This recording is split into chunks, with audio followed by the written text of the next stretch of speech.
Welcome to Woodshop 101, a woodworking audio podcast geared toward the hobby weekend woodworker. Our hosts for the show are Jeremy Crawford and Drew Shore.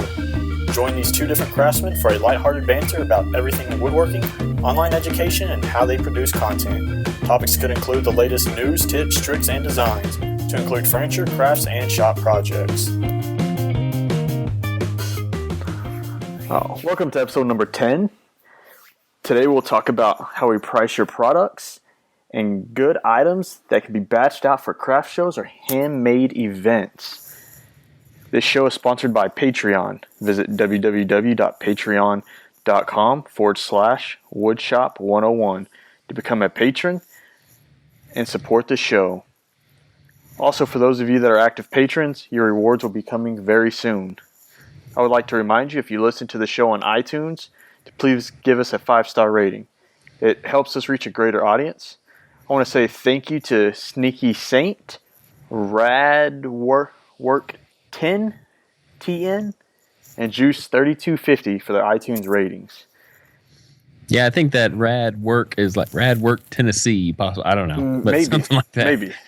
But Jeremy and I also want to give a special thank you to Steve Carmichael for appearing on our last episode that we had, as well as all of our past guests that we've had with us. Be sure and tune in just every other show, just so you can listen to some of your favorite woodworkers, besides me and Jeremy, that is.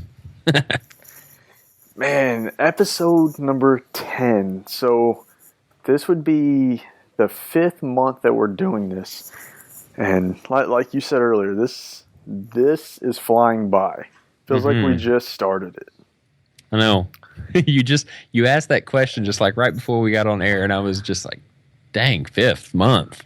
Yeah. And we started recording in January, and it doesn't seem like it's been that long. Yeah. You know what? That's what happens when you're on a wild ride. Lots of dips and valleys here. That's true. So, well, Drew, what's been going on in your shop? Oh man, I've been playing catch up a lot since I got sick a few weeks ago. I'm finally over what I had, and that thing put me down for a while. And for those of you that don't know, I had an upper respiratory infection that basically took me out of the shop because all the sawdust would have aggravated it. So I didn't get any projects done during the time that I was sick. I had to take a week off, didn't get anything done. So now I'm playing catch up. And I just finished the completion of the assembly table, much to Jeremy's dismay, because that means I beat him in getting his table done. How do you know my table's not done? Well, I might have jumped to a conclusion there. I mean, you're probably very accurate in that statement, but... Oh, good Lord. Well, in any case, I also did a promotional spot for Harry's Razors. They contacted me a few weeks ago. They originally wanted me to try it in May, but because I was sick, it was a little difficult. So the first week in June is the deadline they gave me, which I fulfilled. Actually, 10 minutes before the deadline, I got it submitted to them. And that's both those projects have actually had really good responses. And I've got plans coming out for the razor stand that I made, because I got the nice razor from Harry's, but I also wanted a nice place to put it on my cabinet. So I made a razor stand that holds not only the razor and the creams that they sent me, but a cup and brush for the shaving cream that I salvaged actually from my wife's grandfather's house before he moved out of it. He had a whole bunch of antique stuff, so I salvaged a solid silver cup and a real horsehair brush that I cleaned up with some barkeeper's friend, and it turned out really good. So it looks really nice on the countertop and works real well with the razor. And I'm even though I did a sponsorship for him, I'm here to tell you that Harry's Razors are freaking awesome. I've never got a better shave like the Gillette. I think I have a Gillette Hydro 5 or something like that. And this one just doesn't compare to that Harry's razor. I love it. Yeah, I've been seeing that floating around a lot lately, and about a year ago, maybe a little more than that, I threw away. I don't even know what I had. The Fusion, I think, the 6 blades or 7 blades. I don't know. I threw it away. I was like, this is getting ridiculous. I have to shave every day for work. Can't have stubble, which hurts because my face literally hurts every day now that I shave. I went with the Dollar Shave Club, and I've really been. I've had no problems with their razors at all. I've really been thinking about giving Harry's a try. If anybody from Dollar Shave Club or Harry's is listening to this, you could have a sponsorship opportunity here. So contact us. Definitely.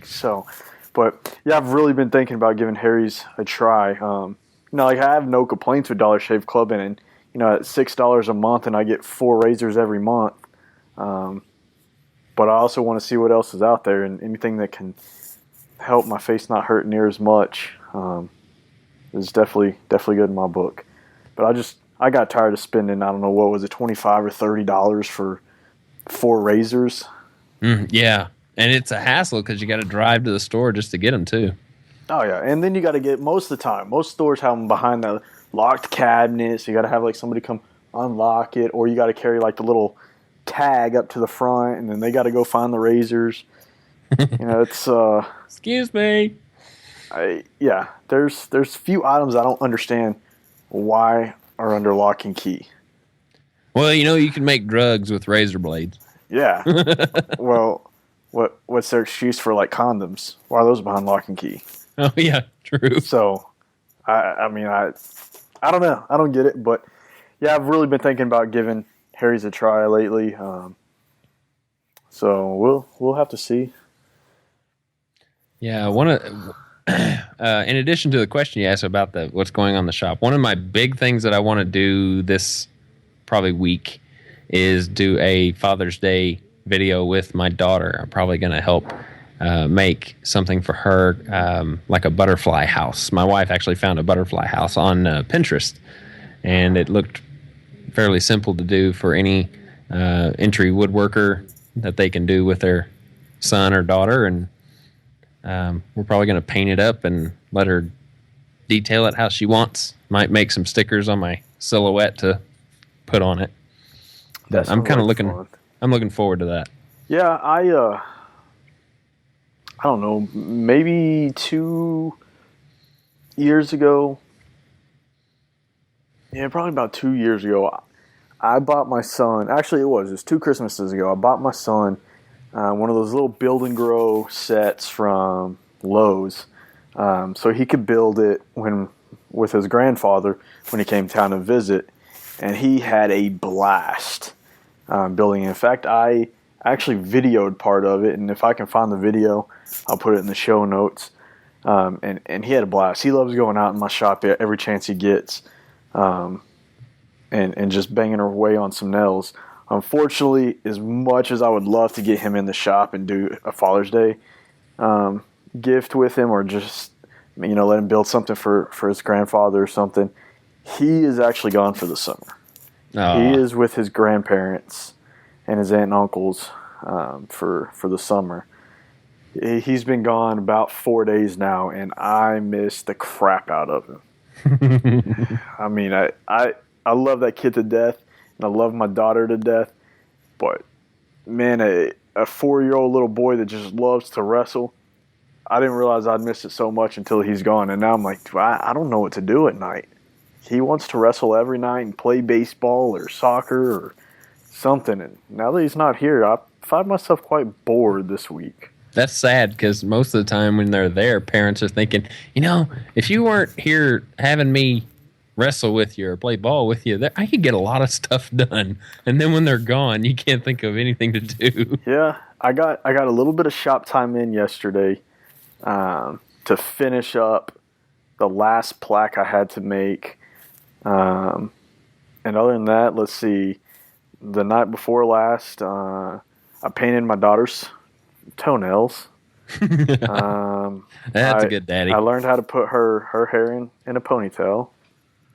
So now that my son's gone, I've had some good bonding time with my daughter.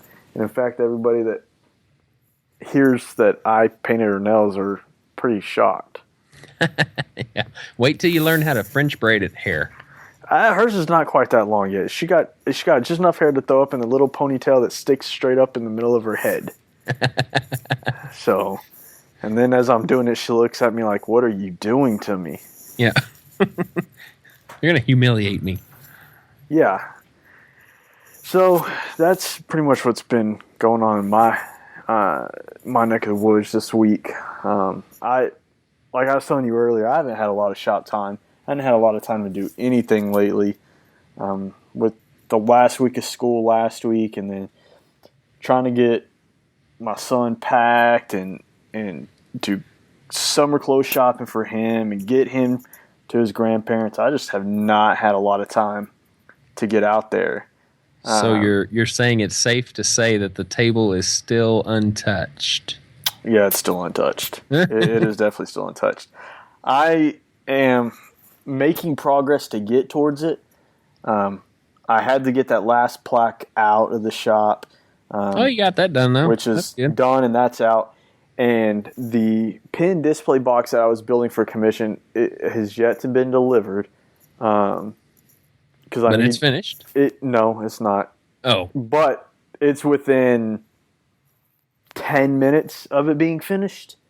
All I need to do is go take the lid and go get glass cut for it. And then attach the glass and put the hinges on, and it will be done. And so I'm guessing, depending on what time I can get home from work tomorrow, I'm going to try to have that done and have the customer pick it up tomorrow night. So cool, you going to take, do you have a video on that, or are you just going to do pictures on Instagram? I don't. I'll probably just throw up a couple pictures. It's one of those things that I worked on here and there, and then kind of procrastinated on it too long. So I hurried up, and I'm where I need to finish up one more commission, and then I can kind of do some things on my own. So probably starting next week, I will start working on the fireplace mantle that I have from my neighbor. And once that's done, I don't have any more commissions, and I kind of hope I don't get any more, because I really want to work on some things that I want to work on around the shop. I mean, I'm not going to turn down money by any means, but in fact, the way that we're actually talking about the topic today, I have several things in the shop, material-wise, to build for craft shows, and I want to focus on. I want to spend like a week or 2 weeks focusing on that, and then the last Saturday of this month, I want to throw up a little booth outside one of these shops not too far from us. They do like a handmade Saturday on the sidewalk, or a sidewalk on Saturday or something. I don't know what it's called, but it's this like resale shop invites vendors to come set up outside of their shop, and as long as it's free of charge, all they have to do is help promote the event. So throw it up on Facebook, come out on Saturday and check us out, whatever. And so I figured, to get into my first craft show, what better way to do it for, I think it's like 4 hours on a Saturday. It's free. I don't have to pay anything. So if I don't do near as well as what I hope to do, then I'm not out of pocket. Right. So. And that's cool that we have this little topic, because, I mean, I was kind of thinking on topics that we could go over, and a lot of people, when they get into woodworking for the first time, they're either making stuff for themselves or doing custom work for a neighbor, and it may not even be for money. It just might be to get some experience and to build something for someone. But on the other hand, there are people out there that want to try and make money, try and make woodworking a business, even though that it's a hobby / business kind of thing. And craft shows are kind of a good way to get your foot in the door, kind of get your feet wet, so to speak. And I've had people ask me, whenever I was in craft shows, what was good things to make.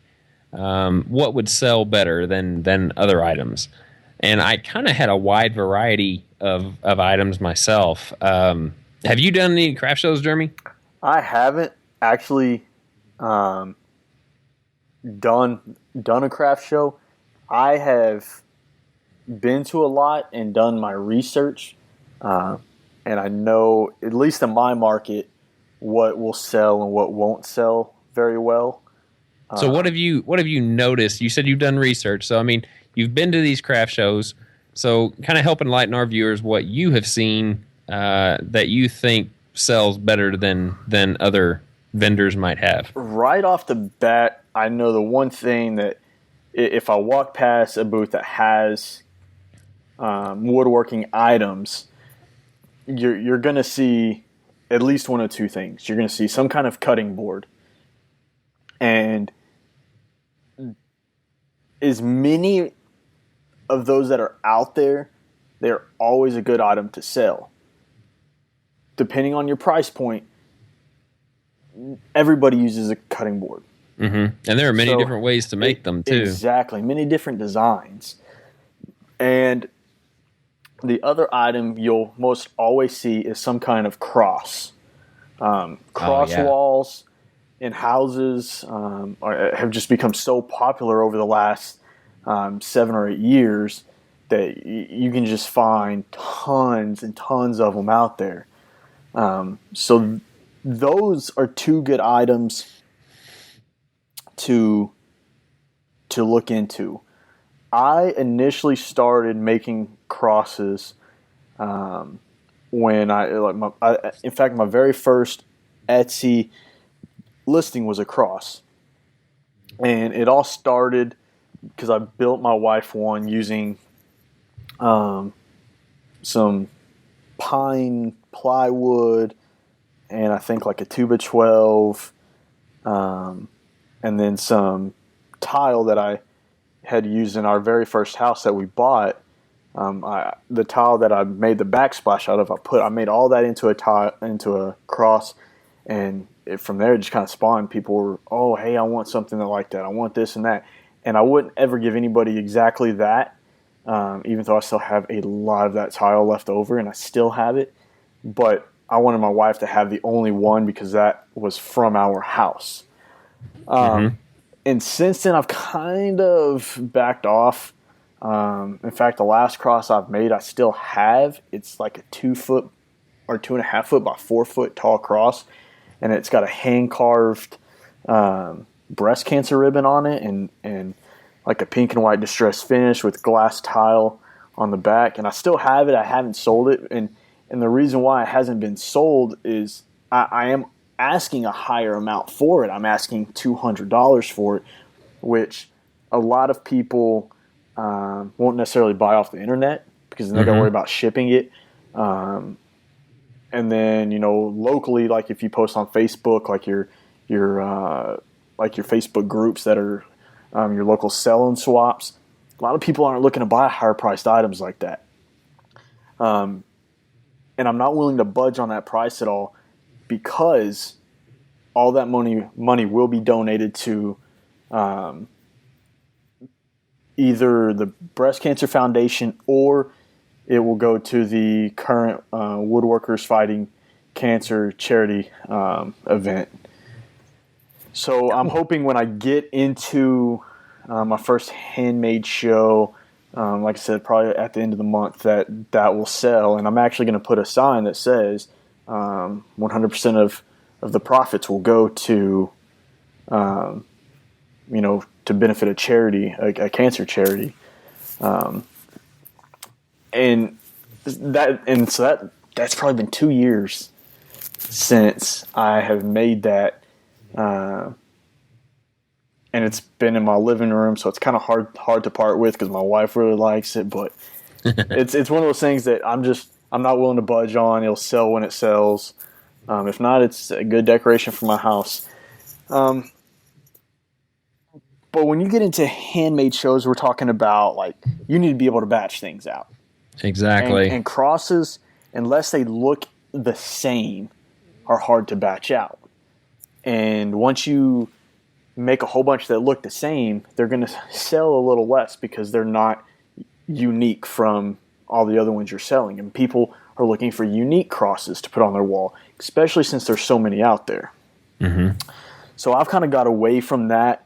I'm still going to offer cutting boards, but I'm going to go with a kit cutting board, meaning Belforest Products, which if you don't know is a online wood supplier, and I think they're out of Michigan. They have a paddle cutting board. I think it's like $18, $16, something like that for the entire kit. And they ship it to you, and you build them, and it's 3 or 4 pieces of wood. You laminate them together, and then you just cut out the paddle shape. And I've made one of those, and it no time at all. I mean, I'm talking about like 2 hours, not including the drying time of the glue. Did I have a cutting board ready to be finished? And so I think I'm going to offer my first show. I'll probably offer 4 or 5 of those. I'll have, and the fact they're all going to be the same. They might be slightly different woods, but they're all going to be the same shape, same size, so it's easy to batch out. As far as wood turning, in order to make the money, you have to reduce your time in making these products. So wood turning, I'm going to offer some pins. I'm going to offer some bottle stoppers. Let's see, I think I have 1 or 2 bottle openers that I'm going to offer. And then I might look at something like a succulent planter to offer for my first show. And in fact, I actually have one clipboard. I made a series of clipboards for Christmas this last year. I had to order for, 5 or 6 clipboards. And I made them out of bamboo. And I had extra material, so I went ahead and made one more. And as much as I've been wanting to use it, I've very much just kind of put it aside because I want to see how well it sells. I mean, it took me, I don't know, a half hour to make it. And so if it sells pretty well, then that's going to be a good item to batch out and sell. I mean, and it's pretty cheap to make. The bamboo cost me, $5, I think, or $6. And then the clip itself cost me like 85 cents. And so I got to pay a little on shipping to get the clips here. But I would say those items are probably what I'm going to sell, because that's a little more unique than what the rest of the market offers, but has some of the same things that people are looking for, like cutting boards, those kind of things. Yeah. So I know you have some experience actually in craft shows.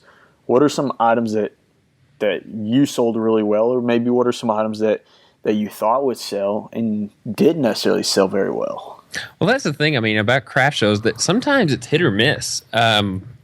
You could sell a product, a specific product that you made, and it could go like hotcakes, and then the next show it may not sell at all. And that's just a phenomenon. I just don't know what it is. I think it's maybe at the time the show is held, because if it's around Christmas time, people are in a little bit more of a different mindset on what they want to buy versus something that was held in the summer. So products that you've made specific for maybe spring and summer, they're not going to sell as well as a Christmas related item. Yeah, I think that's a pretty good point. Really trying to sell items specific to that time of year. Yeah, I mean, you have to tailor your projects to the time frame that the craft show is going to be debuted and released. If anything that I can offer, the number one piece of advice is that smaller is better. Making big projects to sell at a craft show. I learned that that's not always a good idea. Now, even though I had some big projects, they were one-offs. I didn't batch out several of these because I had a feeling, a very strong feeling, that they weren't going to sell.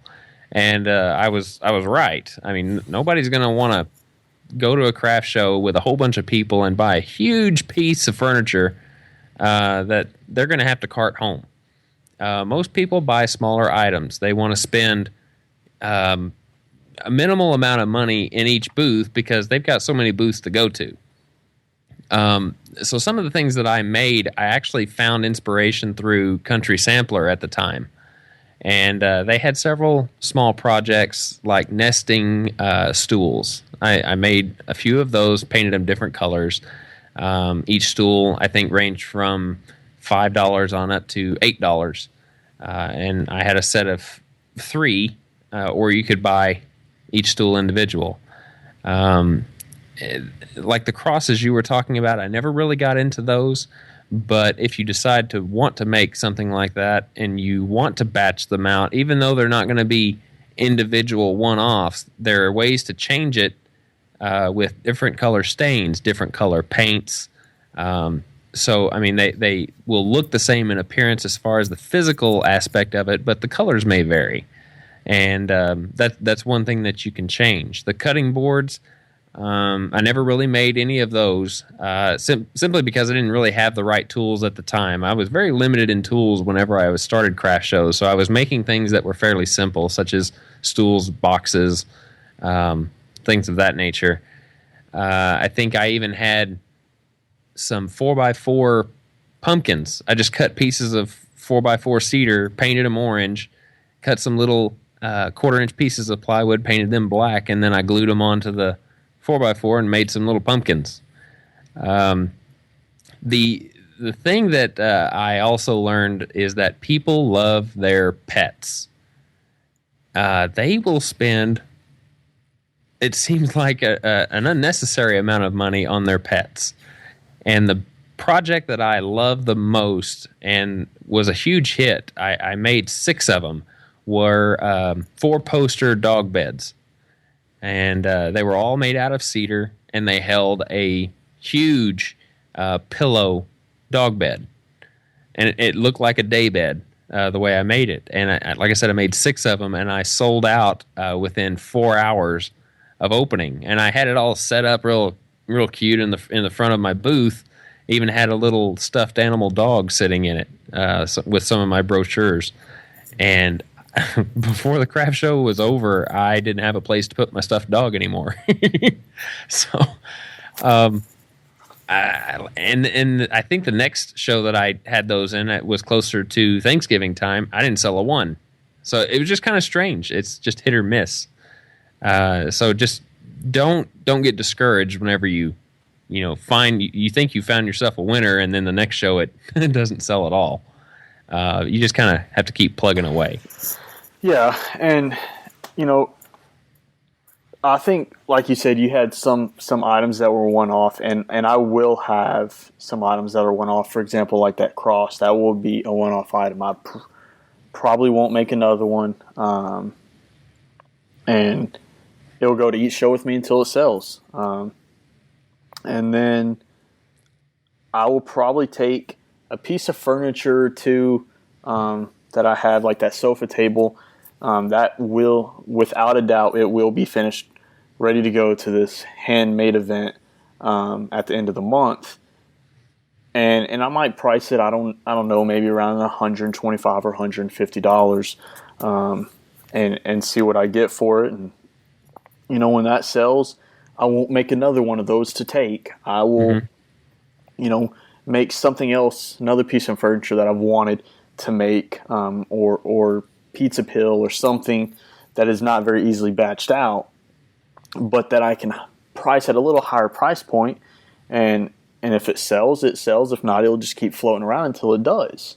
And who knows, I may drop that price a little bit. I may raise it up depending on, like you said, the time of year, the place you're at, because definitely every craft show or handmade event is not the same.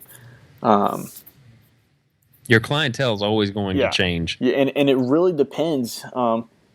every handmade event or craft show pretty much has a theme to it. You may have one, like we have one every first Saturday of the month here in Friendswood, and it's more of like a farmer's market slash handmade events, not really a craft show.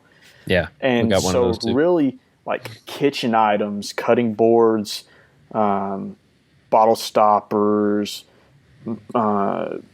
pizza cutters, anything really made around food is going to sell more than something else, because that's the theme of the event. You get into these bigger events like the first Monday trade days in Canton, or there's Old Sorehead trade days in Seminole, Texas. I think we have Round Top trade days just north of Houston. Those events are huge, and they span an entire 3 or 4 days, 8 hours a day, and in fact, some of them even, I think the Round Top lasts maybe a week or 2 weeks. Those events are so huge that you're competing. You're competing heavily with other woodworkers there, or other other makers on whatever you're trying to make. So taking a dining room table, you have to be able to price it very well. Back in September, I went to First Monday Trade Days in Canton, Texas, and I went solely for the purpose of networking and looking at what people are offering and at what price points. And I can't tell you how many dining room tables I saw, ranging anywhere from like $800 all the way up to like $2,500. Some came with benches, some came with a mixed match of different chairs, and some of the higher end stuff I looked at, and there's no way I would pay $2,500 because, I looked at joinery. A lot of it was, butt joints and 10-penny nails and stuff like that. Yeah. And somebody out there is going to pay for it. Somebody will pay that, but I wouldn't pay it. And I look at $2,500. If this guy's asking me this at $2,500, I go in there with fancier joinery and not painted, maybe it's stained, higher end wood. What can I get for mine? And that's kind of what I look at. And do I think I'll ever get into one of those shows? Probably not, because you got to pay a membership fee, and then if you're not there 1 week, you got to pay, or 1 month, you got to pay to have that booth anyway, even though you're not going to be there. So I'm looking at more like one-off shows that just happen. I may pay $50 or $75 for a booth fee, and get in and kind of float around and see what I sell. But one thing that I want to urge you guys not to get sucked into is the in-grain cutting boards. I see those at every event I go to. And some of them sell, some don't. But the problem is the amount of work that goes into making an an in-grain cutting board is far exceeds the amount of money you're going to make on it. Right. And especially because there's people that will make and sell them for $200, $300 a piece. They'll make islands or they'll make kitchen carts out of them. And to me, as much work as goes into it, I made 2 of Mark Spagnolo's design of it. And the amount of work that went into that, selling them at, I think I sold one at $200 and one at like $150. I lost on that because I spent so much time making that that the price just wasn't there. And you may, if you're going to take that as your one-off item, that'd be awesome. But if you plan on making a bunch and selling them, you're going to be competing, and the price that you're going to have to really price them at to make a profit for you might far exceed what a lot of people want to spend at the smaller events. You go to the bigger events like I was talking about, people go there to spend money because there's furniture makers there. There's all sorts of people. They go there to spend good amounts of money. But these smaller events that are on a Saturday or spend a day or two, like you said, Drew, they're there to spend a few dollars at several different booths. So having higher priced items, and that's all you offer, you may not find yourself selling very many. So, and that kind of leads into, let's talk about pricing here for a minute. How do you come about pricing your work both for shows and for like custom orders? Are they the same? Do you price them the same way, or do you price them a little different? When you're going from custom orders to craft shows, there are two different things that you're thinking about. Those are two totally different animals. With a craft show, depending on when it was debuted, what time of the year it's debuted, what kind of products you're going to have, what are you expecting to make? Do you have enough product to make it through the entire craft show? Because there are certain craft shows out there that you got to have enough product to last the entire show. And if you run out, the chances of you making it back to that same show, especially big ones, we have one called the Fair of the Heart, which you've probably heard of before down there in Texas too. But if you don't have enough product to last those 3 days, you're out of the water to the next show that comes around. So you want to be able to price it to where you're going to make some money back, because the bigger shows cost more money to get in. So you've got to be strategic in how you price. When it comes to custom orders, like I said, it's a different animal. The way I started out, because I didn't have overhead, I did it out of my home shop.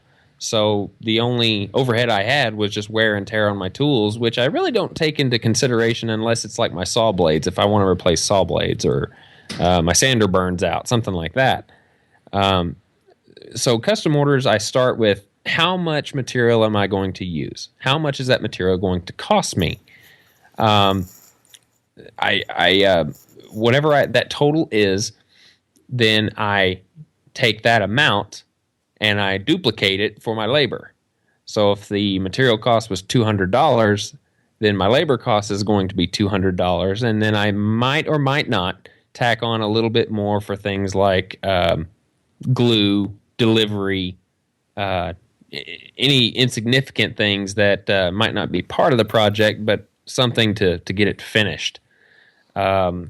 So if you don't have overhead and you don't have the major cost to run a wood shop, and you're just kind of working out of your home as a side business, then that is an easy way to start, is just whatever the material cost is, double it for your labor, and quote that to your customer, and just say, I won't go any higher, won't go any lower. I should have it done in so-and-so time. And that's a good place to go. When it comes to craft shows, however, there are lots to think about. The cost of the booth, that's overhead. The cost of carting your products back and forth, that's another part of the overhead, because you're paying for gas money, and how far away these shows are can sometimes be expensive. So you kind of have to be strategic in how you price. A good rule of thumb is to start with that cost of materials and then double it for your labor, and then add in the little extras.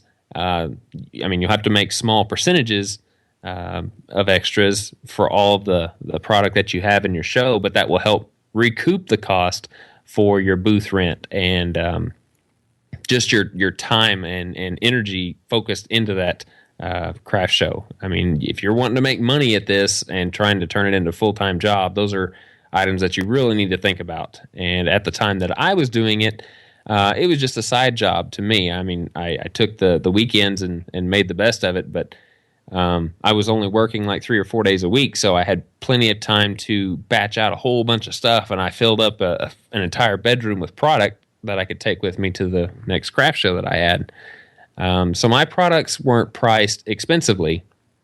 I just kind of worked in some of the the overhead time that I had into it.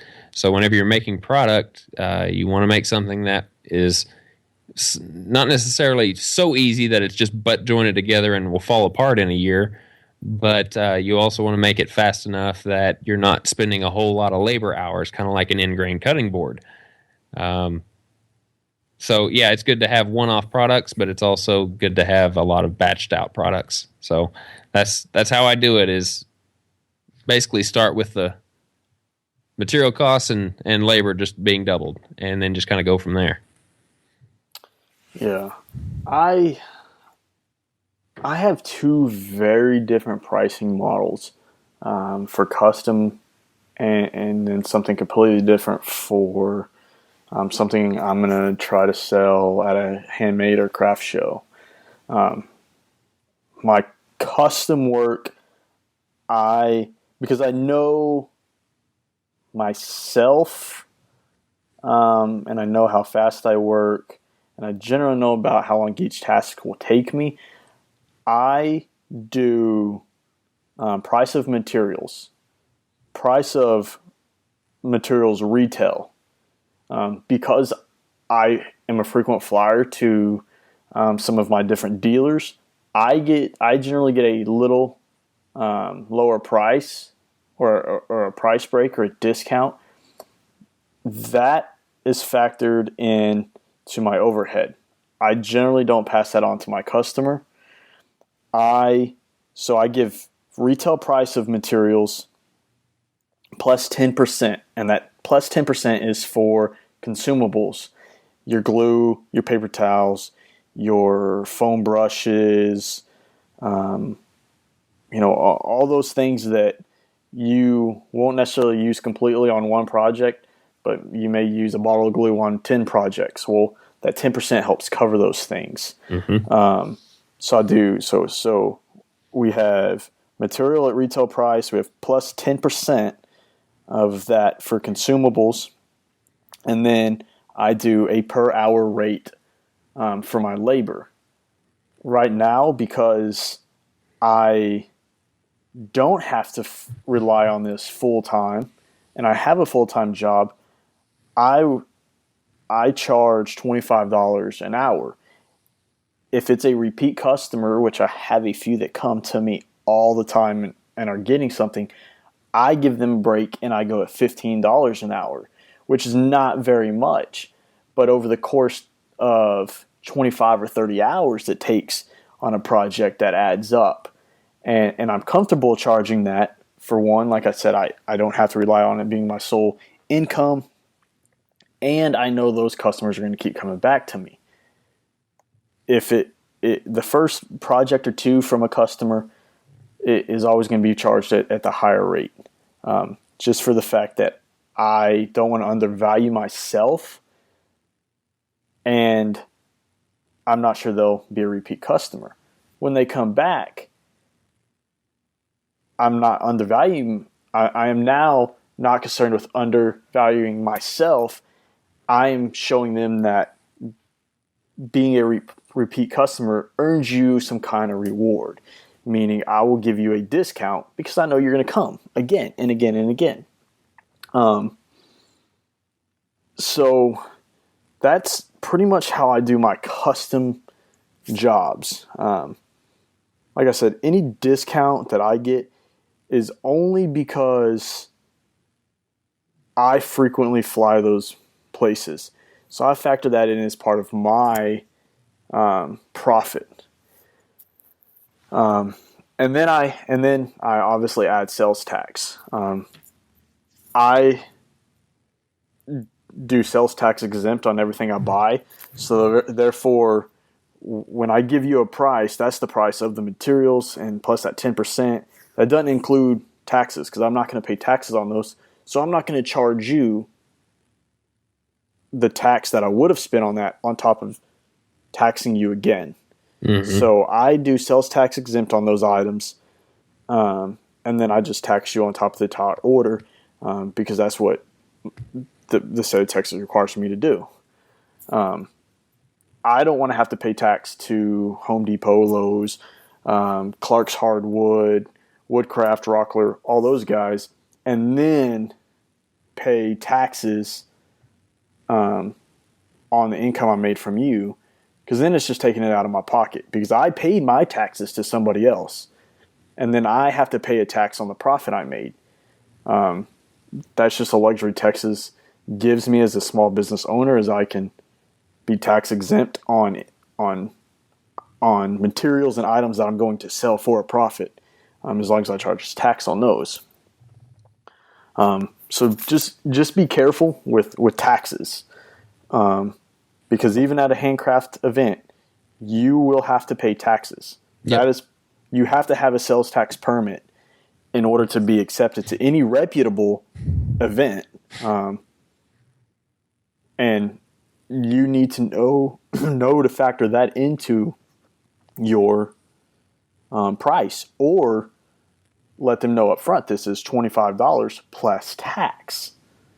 For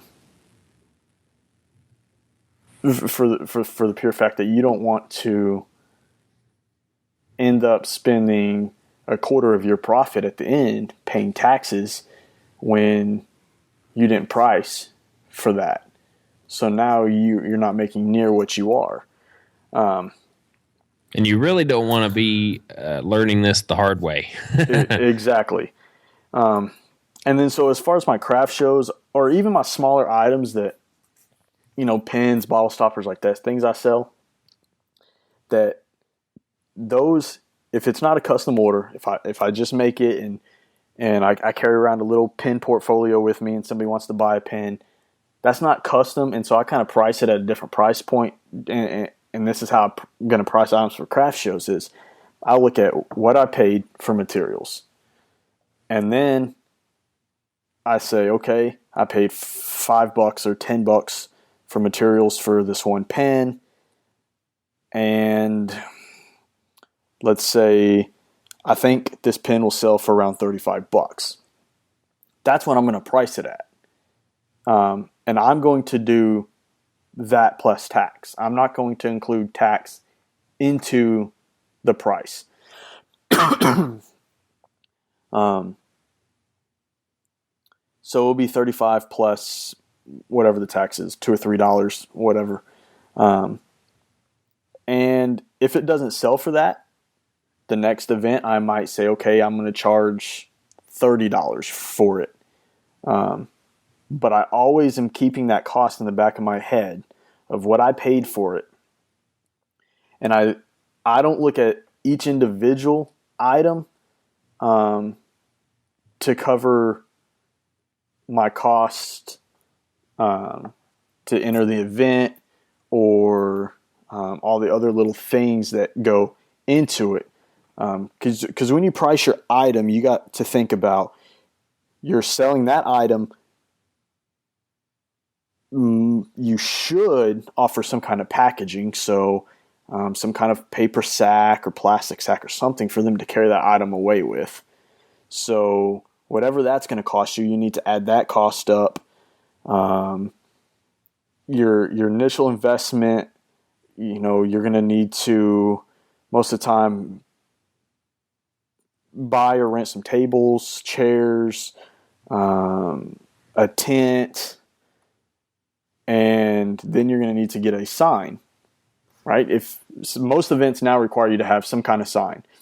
If they don't, it's a good to have, because people are going to see that and it's going to attract them to your booth and it's going to make you memorable. Yep. Branding is very, very important. So keep trying to follow me here, because I'm going down a rabbit hole and I'm trying to find the way out of it. But all right, so your very first craft show is going to be an investment out of your pocket, because you got to buy all your materials, all your items. That's coming out of your pocket. You need to buy all your branding material, buy or rent your tables, chairs, your tent, whatever it is, and your signs. All that's going to come out of your pocket as the initial investment. So now you say, okay, I have, and plus your booth fee. So $50, $75, whatever it is. So now you're going to say, like, okay, I have $500 invested.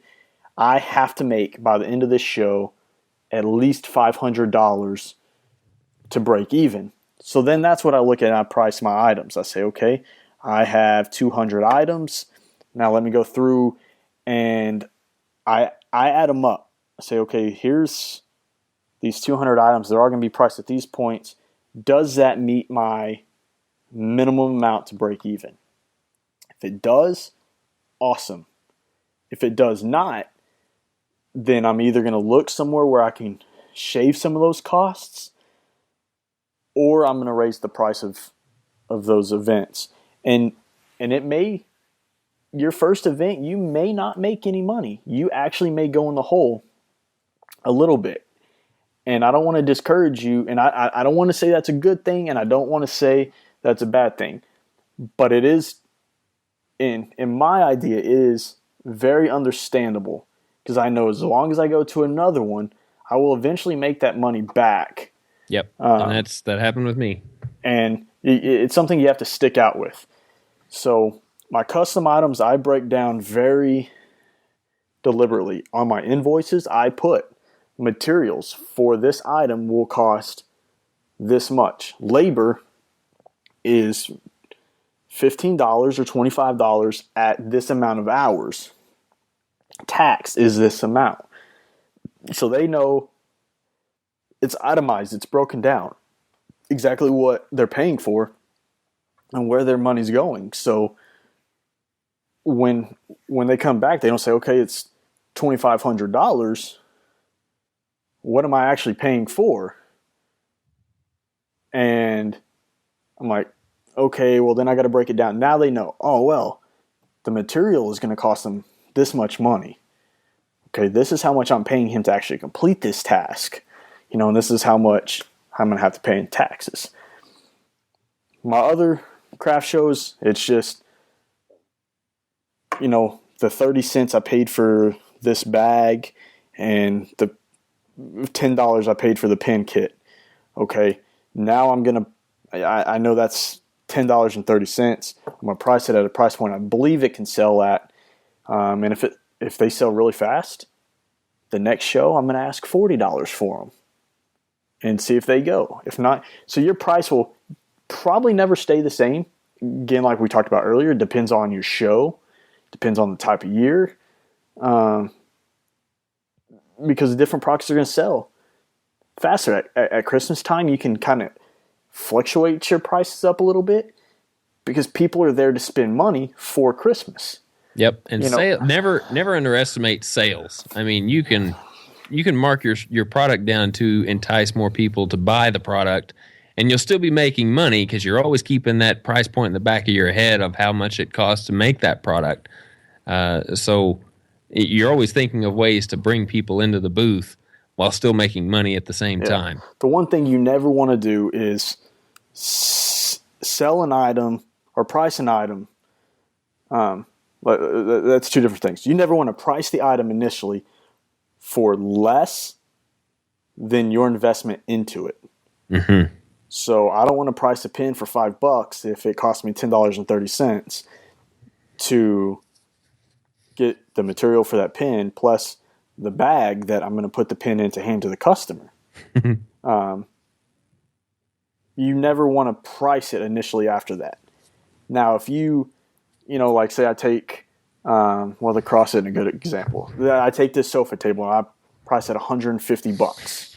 And let's say it costs me $100 to make. Well, I don't sell it for $150 and it follows me to 2 or 3 shows. And now I'm like, all right, well, you know what? I'm going to price it at $75. Or I'm going to sell it at $75. That is, I'm doing that to move the product to give me room to have something else. So it is okay if you carry something for a while to sell it for less than what you actually made it. Don't initially price it at that point. Yeah. Because then you're going to undervalue yourself and you're going to find out real quickly that you're not making money and that it's costing you more to do these events than what it would be to price them right the first time. And my last thing on pricing is do not get into negotiation game at a craft show, a handmade event, or custom. because once you go down that rabbit hole, you will never dig your way out. It just gets deeper, because that customer that you just gave a quote to for $500 on a rocker, and she says, well, I was really thinking about $300, and you're like, I can't sell that low, maybe like 400. And y'all agree? Okay, you agree on $400. Now she's going to go tell her friends, hey man, I got this awesome rocker for $400. Mm-hmm. And that customer, that potentially that friend is going to come over and be like, oh, hey, I want, vanity. You're going to give them a price. Now she's automatically going to think that she can negotiate with you. And that's the same thing at these craft shows. There's never going to be just one person at your booth. There's going to be people around. So if somebody starts haggling over a price and you haggle back and allow them to give you a lower price, everybody that's around them just heard that or potentially heard that and is going to want to haggle your prices as well. So don't go down that rabbit hole. Stick to your guns. That's what a price tag is for. You don't see people haggling at Walmart. Yeah, and it's hard to say if the show is more than one day. I've heard both ways. Don't change your prices during the show. So either don't change your prices in the middle of the day, or don't change your prices at all the entire 3 days. If you just got to bite your gun and be like, okay, well, I'm either not going to make near as much as what I can make because everything's selling really quick, or I'm not going to make very much at all because nothing's selling. But that's a live and a learn lesson for the next time. And the more events you get under your belt, the more you'll know how to price your items.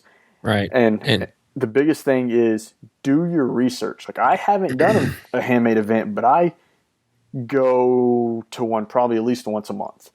And I don't know if I would necessarily be at that one, have a booth at that one, but I'm doing my research and I know what people are offering and about what price point they're offering at in my locality. Mm-hmm. So you want to try and find products that you think that you're going to make for your own craft show at other people's. See what they're kind of marking them at. Get a range.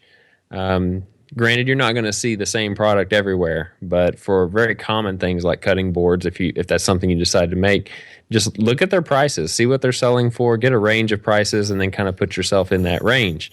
You want to stay competitive, but you don't want to undersell yourself. You know what your time is worth, so be good to yourself. Don't make yourself lose money.